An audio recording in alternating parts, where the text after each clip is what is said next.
بسم اللہ الرحمن الرحیم۔ ابلیس میں 3 عین تھے، چوتھا نہیں تھا۔ عابد تھا، عالم تھا، عارف تھا، مگر عاشق نہیں تھا۔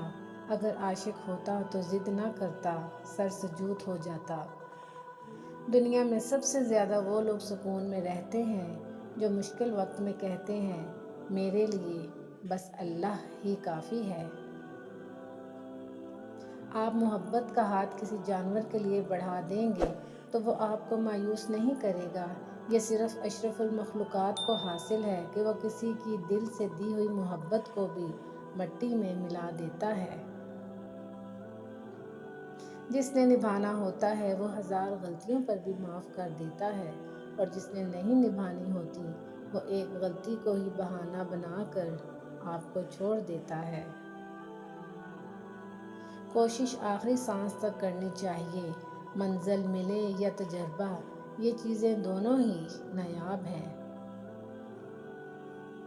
میں نے ایسے بھی لوگ دیکھے ہیں کہ ہر چیز اجڑ جاتی ہے، کنگال ہو جاتے ہیں، لیکن زبان پر یہی بات ہوتی ہے، اللہ پاک جو کرتا ہے وہ بہتر کرتا ہے۔ جو لوگ برداشت کرتے ہیں ان کے ساتھ اٹھا بیٹھا کرو، اس طرح تمہاری قوت برداشت بڑھے گی۔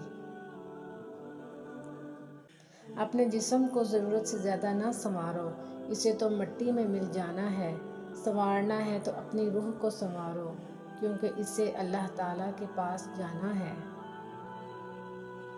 کچھ چیزیں نصیب کا حصہ نہیں بھی ہوتی، پر تمہارا صبر اور تمہارا یقین تمہیں اس منزل تک لے جاتا ہے جہاں کن ہوتا ہے، اور اللہ فرماتا ہے تم صبر کی انتہا کر دو، میں معجزوں کی انتہا کر دوں گا۔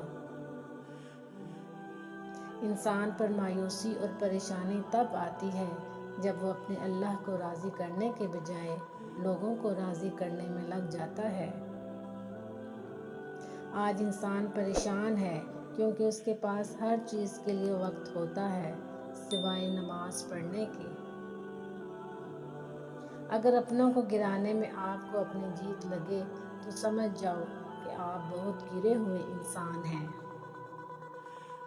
جو عبادتیں اخلاق اور کردار پر اثر انداز نہ ہو سکیں وہ مشقت کے سوا کچھ نہیں۔